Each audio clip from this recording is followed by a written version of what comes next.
visit me. He told me that as he went out the door, his 4-year-old daughter said, "Where are you going, Daddy?" He said, "I'm going to visit Bishop Sheen." She said, "He isn't on television now, is he?" "No," he said, "not during the summer." She says, "That's funny. Mickey Mouse is." I know one person who will be very, very happy to see me back on television, and that is a woman in Brooklyn. Because one day I was in a procession in Brooklyn. She was one of thousands on the sidewalk, and as I passed by, she says, "Glory be to God, you certainly look much better on television."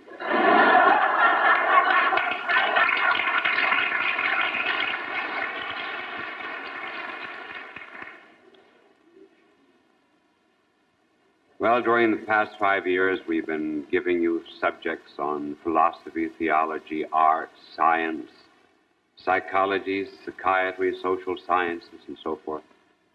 We gathered them all into 4 volumes. Each year, we published a volume containing the various telecasts.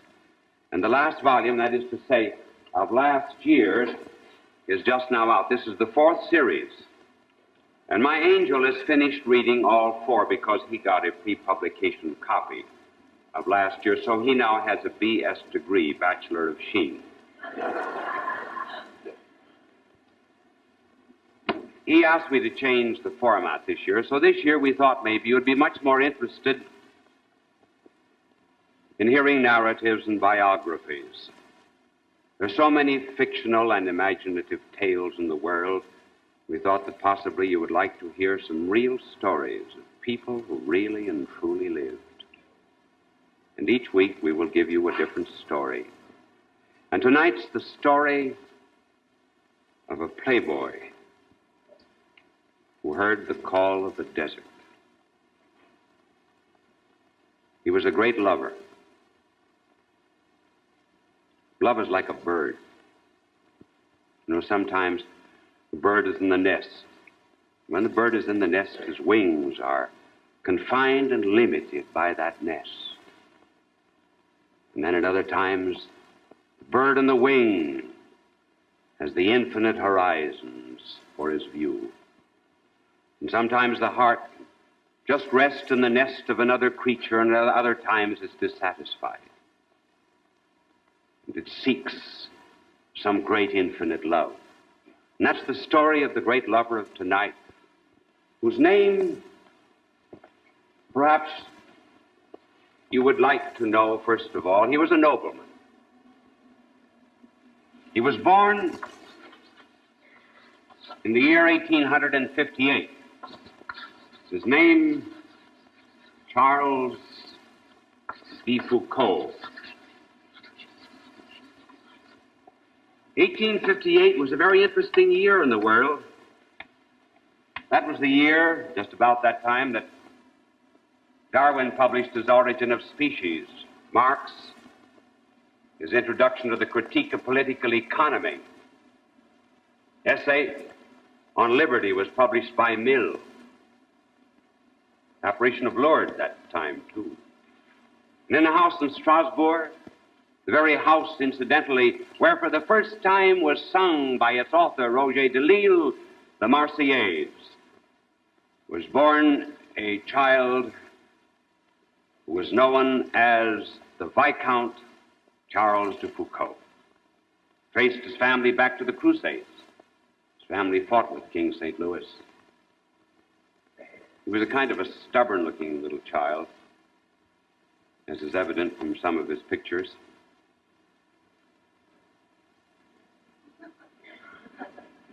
He had a religious education and kept up religion until he was 15. He belonged to an age of renown, and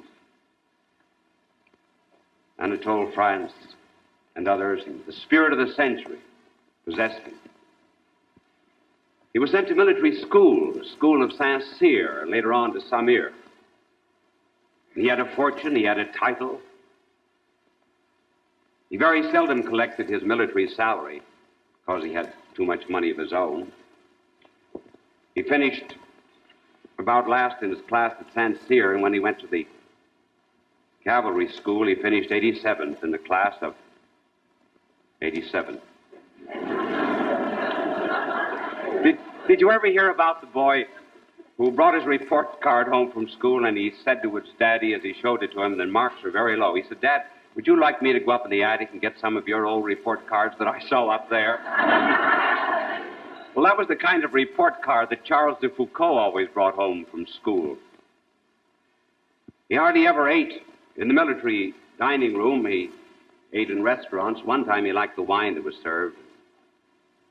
He bought all the wine there was in the hotel. It cost him $4,000. He used to bring out a number of young ladies from Paris to entertain them at his dinners. One time he dressed himself up as a young woman, and he sat in a carriage outside of the windows of the military school where all of the wolves began whistling at him. And, of course, they felt very sheepish when they discovered that he was a wolf himself, because they recognized the black mustache under his rouge.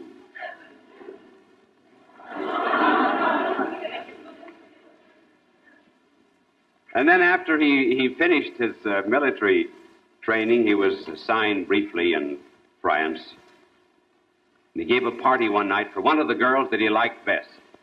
It's too bad we do not know her name, just as we do not know the name of the young woman who figured in the life of Auguste. She's just simply known as Mimi. That's plain Mimi. She came from poor parents, that we know. But she took on a bit of culture and refinement, probably from associating with him and his friends. One night he gave a party on the frozen river Meuse, and he had lanterns hanging from trees all about the river. And then, at a given signal, all of the lights were extinguished, save one. And that was the purple flame of a glowing punch bowl. And some of his friends then pushed across the ice on a sled that was disguised to look like a swan. They pushed across the ice, clothed in sables and silks, Mimi. And the Viscount raised his glass and toasted the honorary colonel of the 4th Hussars, the Queen of the Ice, Mimi. Colonel heard about it. The colonel gave a party. Viscount though he was, he did not invite Charles de Foucault. When the party of the colonel was over, it was raining heavily. And the colonel tried to get some carriages outside to take his guests home. And what was strange about it was all of the carriages went clippity-clop past the house of the colonel, not one single carriage stopping. Lo and behold, it happened that Charles de Foucault had rented all of them to pass by empty in order to get even with the colonel. But the colonel got even with him. He called him in 8 days later, and he said, "Foucault, in 8 days, you leave for Africa." One of the friends of the Viscount said, "What about Mimi?" He said, "Mimi goes to Africa, too." So he sent Mimi on ahead, on another ship. And she registered on the ship as the Vicomtesse Charles de Foucault. She ate at the captain's table, naturally. All the sub-officers bowed and scraped and kissed her hand and saluted her, and all were charmed by her beauty and her loveliness. And finally, when she arrived at the port of Beaune in Africa, that was one time Hippo. And 1,500 years before, there was another man there in Hippo that had a life something like this one. He was dissatisfied with his nest, too. That was Augusta. But at any rate, she arrived at Beaune, and she was met there by military officers, by the mayor of the city, and by other officials who saluted her as the Viscountess, took her to a hotel where a banquet was served, and then sometime later came on the ship with the other officers and the wives of the other officers, and lo and behold, it was discovered through the wives of the other officers that she was not at all the Viscountess de Foucault. that she was just plain Mimi. And women have a habit, you know, of gathering up their skirts and just leaving someone behind. But Mimi and Charles laughed. He didn't mind, neither did she. And then he was sent into the desert maneuvers. That did something to him. I was in the Sahara once. It's a curious place. You look up, the stars seem so close. You almost feel that you could reach up and just pluck them right out of the sky. You become tremendously impressed with the nothingness of man, with the sovereignty of God, in the face of this great, vast waste. And he was affected by it. He loved the Berbers. He began to love Arabic. And he came back from his maneuvers, and the colonel called him in. And he said, Foucault, you have a woman here with you who is not your wife. I'm going to report you tomorrow to Paris. Foucault said, why wait until tomorrow? Report today. I resign. So he and Mimi left, went back to France, Paris, then they went to Avion. And when they went to Avion, Charles felt the call of the desert. And he began studying Arabic intensely, and Hebrew, and also the language of the Berbers. Well, Mimi didn't like to see Charles all the time with his nose stuck in a book. She got a bit tired of him. He got tired of her. So he paid her off just at the time that she found another patron, and poor Mimi disappears. We never hear of her again. It's too bad. It's been an interesting telecast for 15 minutes. But that's...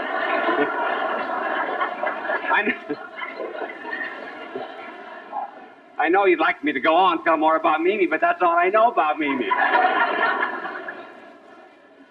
This isn't a telecast about Mimi anyway. It's a telecast about Charles de Foucault.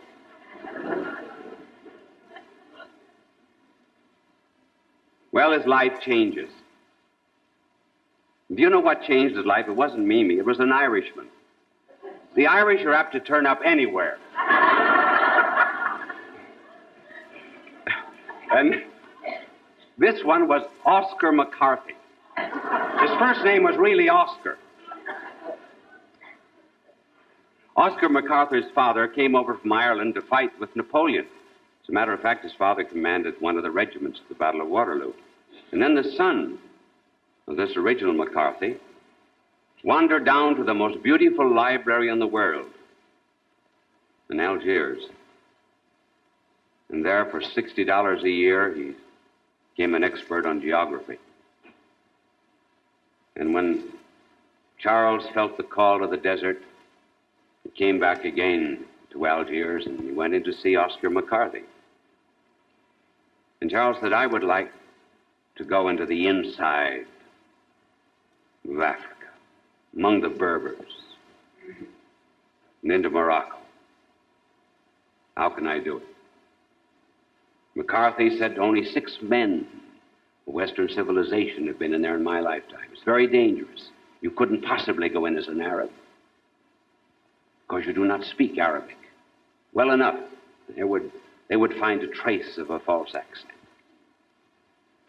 McCarthy said, I suggest that you go in as a Jewish rabbi. And he said, I have a rabbi friend here who knows this country well.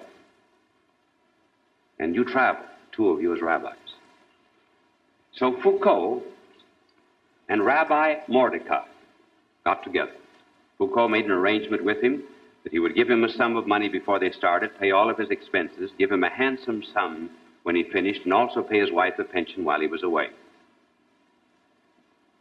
Foucault studies the liturgy, the ceremony of the synagogue, speaks Hebrew now almost perfectly. He was a good student when he wanted to be a good student. And they set out on a perilous journey. They lived in the utmost poverty.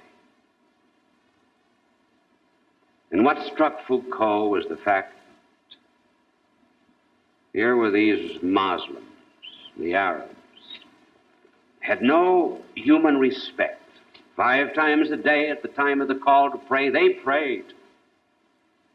And then the Jews, so good to him and Rabbi Mordecai, they brought food to them when they slept in the synagogues. They received him into their own poor quarters.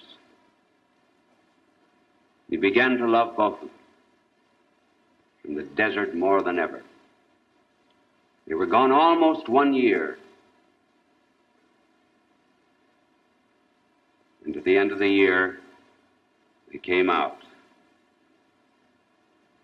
And Charles de Foucault published a very famous work in 2 volumes called Reconnaissance au Maroc, where he had surveyed 3,000 elevations, 1,400 square miles, determined 45 degrees of latitude, 40 degrees of longitude, and made the whole scientific world his debtor. He came back into Paris. He was feted by everyone from prime ministers to jockey clubs. And in the course of his visits about Paris, he met an abbé, the curé of the church of Saint Augustin. Those of you who have been to Paris will recall that Renaissance church, Saint Augustin, Boulevard Haussmann. And this poor abbé was the kind of man that suffered a great deal, continuously, as a matter of fact. But it gave him that queer kind of wisdom that really comes from suffering. And Charles de Foucault met him one day, and he said, "What makes you so happy?" He said, "Because I never seek my own pleasure," said the abbé. And one night, Charles came in from a party. He was still in his white tie and tails, silk cloak, silk hat, paced the floor. His wings wanted the air. He was dissatisfied with his nest, and he went to the church of Saint Augustin. He rapped the church door, the confessional door of Abbé Houblin. He says, "Abbé, come out. I would like to talk to you." Abbé Houblin says, "You come in. I would like to talk to you." And it was 14 years since Charles de Foucault had made a confession. He had the faith that was covered up with the cinders, the clinkers that come with all kinds of false pleasures. By that act of humility, all the clinkers disappeared. And from then on, he was totalitarian. As he'd gone to one extreme of being the playboy of Paris, from now on, he would go to the other extreme.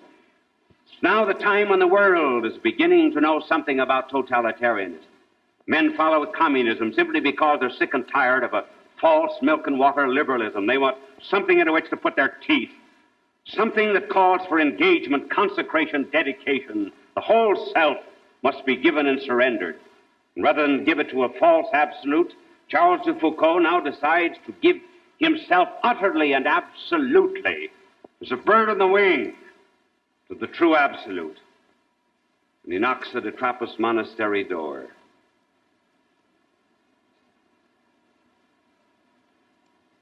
The prior says, "What can you do?" "Not very much." "Read?" "A little." Swept floors for 2 years. But the desert called him, and he asked to be transferred to another Trappist monastery in Akbez, Syria, so he would be closer to the desert. He went there, and in those days, still, you know, the Trappists never eat meat, fish, or eggs. And in those days, they never cooked the vegetables that they had in butter.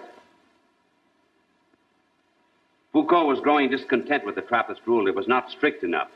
He said, "The good Lord traveled third class. Why should I travel first class?" But the church thought the Trappists were too strict, and at that particular time, the church told the Trappists to cook their food in butter.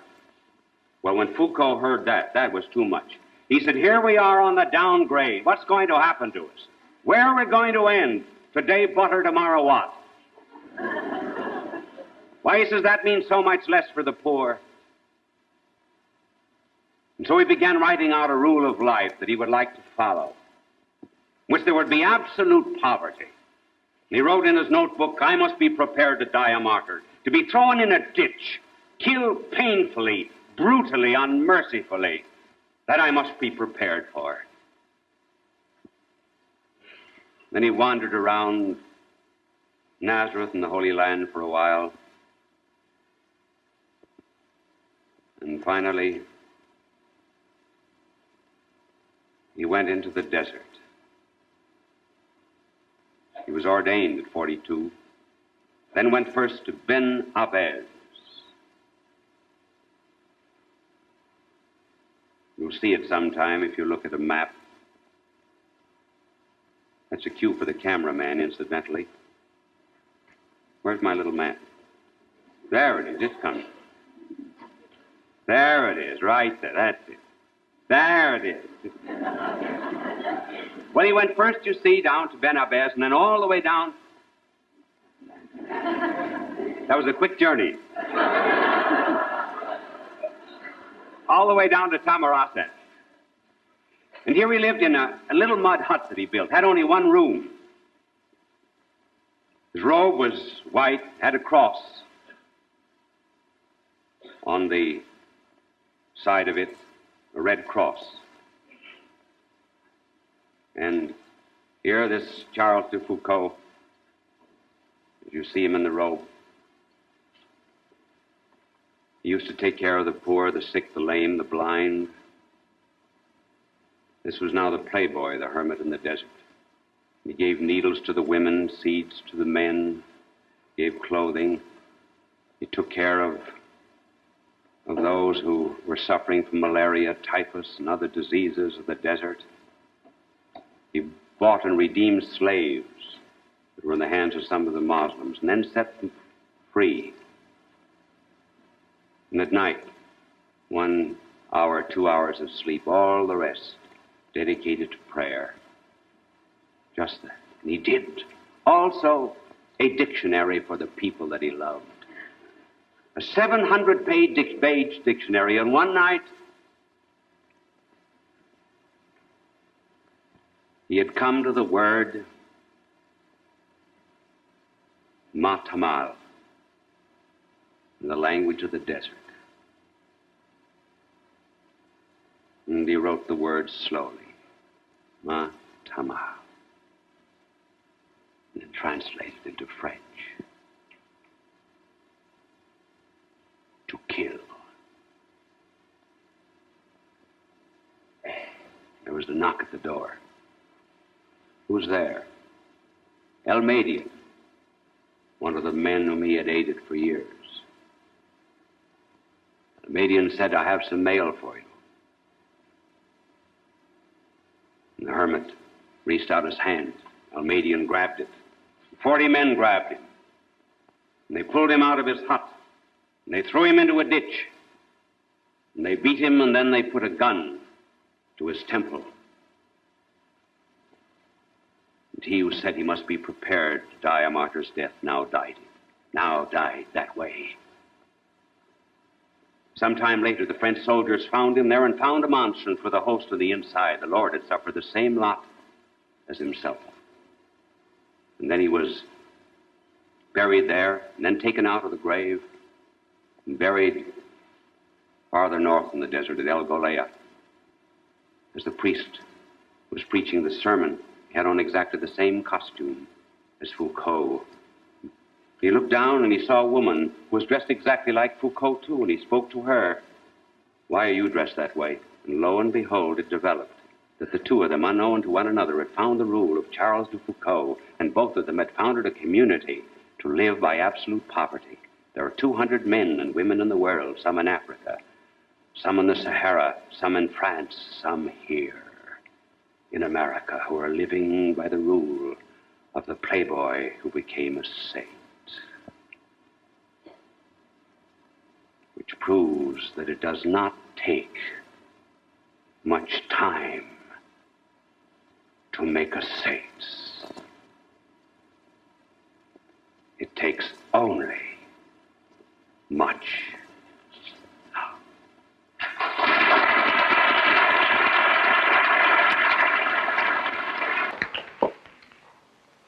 Friends,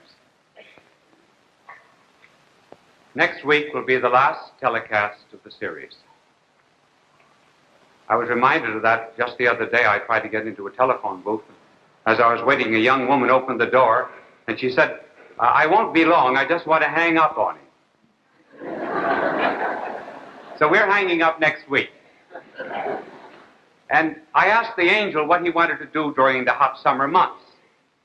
And he said he wanted to be a rear admiral. So I'm going to let him stand in the back of an Admiral refrigerator during the summer.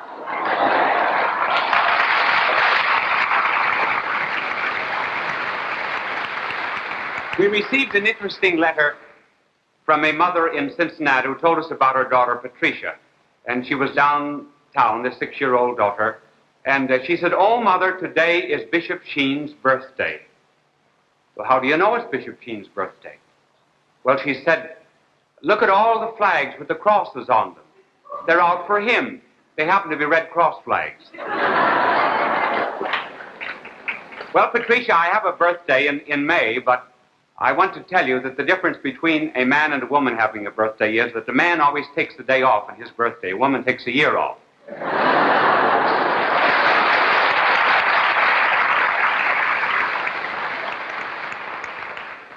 Our subject tonight is the Russian lullaby of coexistence, and I want to assure you that it is such a terrible lullaby that it would be well for the Western world to pretend that it's asleep. Now, what is coexistence? Well, can you imagine some young man, tall, dark, and has some money,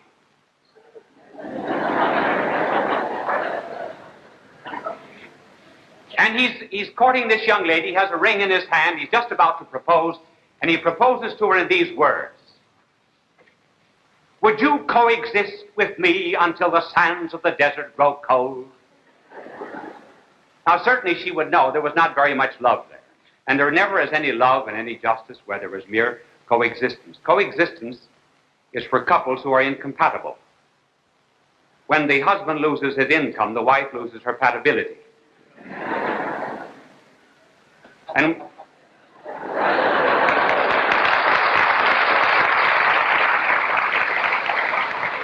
that was kind of slow, Fred. And just imagine somebody came to you seeking lodgings. And he had a number of letters of recommendation that he was a man of peace and believed in coexistence. And he had letters from 418 professors, all professional signers, too. And letters from a few ex-officials of the State Department and 2 or 3 scientists, all recommending him. And then you make an investigation to find out if he's really a man of peace. And you make inquiries where he lived before. And you go down a 1 block and you find out that there are a number of houses. These are houses. Aren't you glad I told you? And as you make an investigation, you find out that here he violated the daughter of the house, here he stole the wife, here he kidnapped the baby, and here he stole the jewels. And in each and every instance, he said that he was liberating the daughter, the wife, the baby, and the jewels.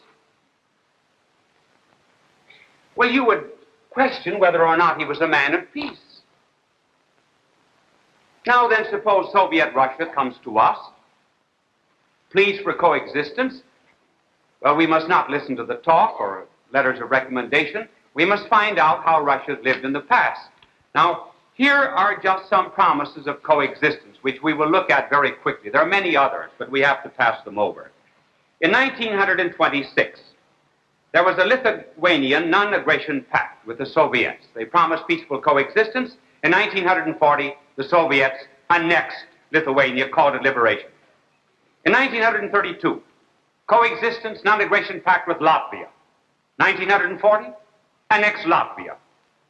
1932, Polish non-aggression pact of coexistence. 1939, seized Poland. 1939, peaceful coexistence with Estonia. 1939, seized it. 1933, Litvinov Agreement. Litvinov promised President Roosevelt that the Soviets would not start any communist parties in the United States. 1934, they began infiltrating into the government. So that we should ask ourselves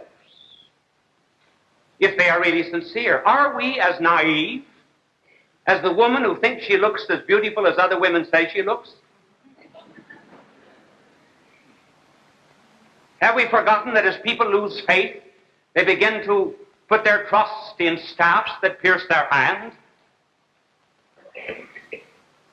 Remember the old fable of the wolf and the lamb. The wolf promised coexistence with the lamb and said, "I'll be good to you." And coexistence ended in uni-existence as the wolf swallowed the lamb.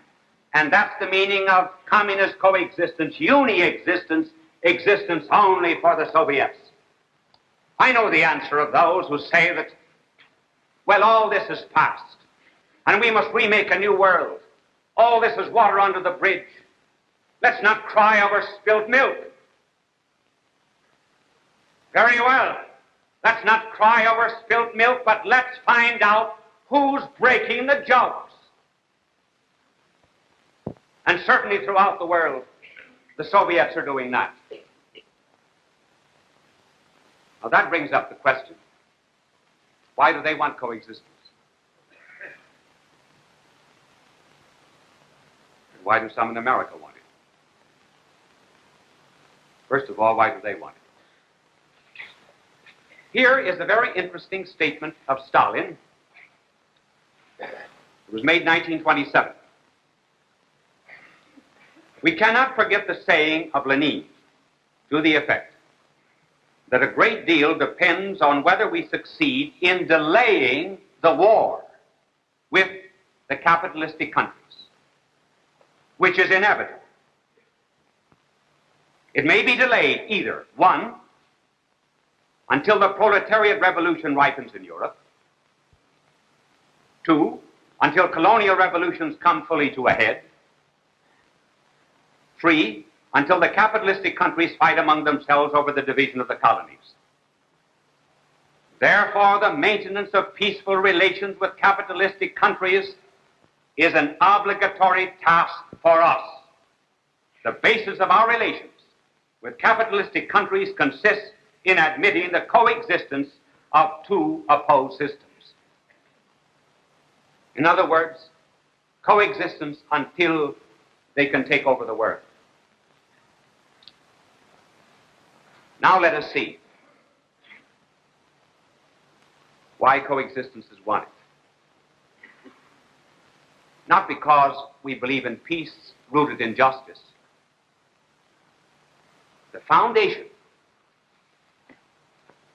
of the desire for coexistence is fear.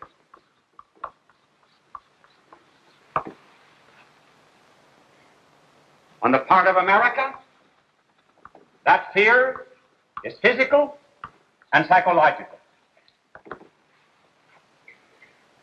On the part of the Soviets, that fear is physical alone, not psychological.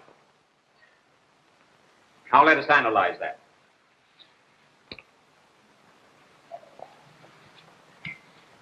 We want harmony, we want peace, simply because we are human beings. We are not imperialistic. We want to live in concord with ourselves and with the world, but also because we fear the terrible effects of a third world war. I need not develop that any further. That is very obvious. So let us pass on to psychological fear. In addition to this dread that all of us have of an atomic warfare, with the possible effect of creating the next generation of neurotics. In addition to that, we are living in psychological fear. Sometimes the way newscasts are given, the way news is presented, is to heighten our fear. And then in addition to that, though these are trivial things, nevertheless the cumulative effect is great, so that we're constantly reading and hearing over the radio and television and seeing in the press such warnings as these. Have you looked at your toothbrush lately? Are you only 3/4 safe?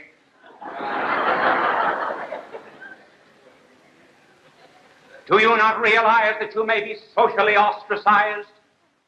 That there's a terrible penalty in America of social non-acceptance? How would you dare go out to a party with dishpan hams?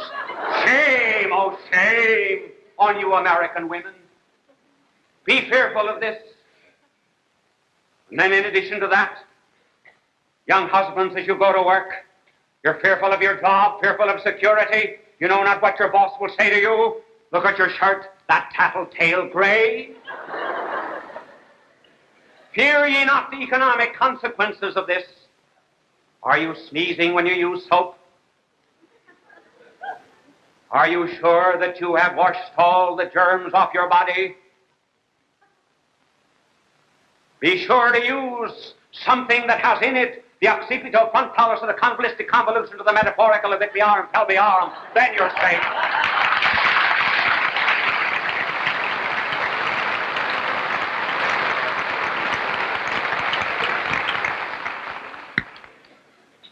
Are you not attending the best clubs?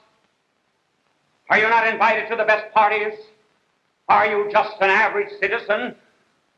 Why are you not a man of extinction? Are you not fearful? Take up a glass of Guzzler's gin. Otherwise, fear for your future. Oh, I know these things are light, but do you ever advert to it? That it's fear, fear, fear, and only a fear of the things of body germs. No fear of anything else.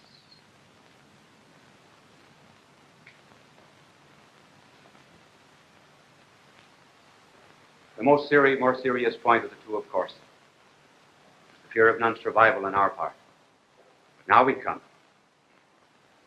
to why the Soviets want coexistence. There's a new reason being given. 2 articles appeared in Soviet literature within the past year. One article appeared March 1954 in the Bolshevik, written by I.A. Selechniev, in which the author, in the article entitled Some Problems of Philosophy, repudiates, in double talk, of course, repudiates a basic principle of Marxist philosophy. Now, permit me to become technical for a moment. The basic principle of Marxist philosophy is that there is in nature and in history a law which the communists say is bound to work itself out. That law is that there is bound to be an increasing tension between capital and labor. That tension increases and mounts until finally there is a communist revolution when the property is taken over by the socialistic state under the communists. In this article of Selechniev, he says that law is not working out as we expected. Capitalism of the Western world is not decaying. Communism is going to have a slow birth in the Western world. And then he says, and so we must have, for more or less long historical periods, coexistence with the capitalistic nations. That is not all. A more interesting article still appears in The Communist, October 1954. Now, these are Soviet publications. This article was written by A. Leontiev, entitled The Peaceful Coexistence of Two Systems, which was taken from that speech of Stalin.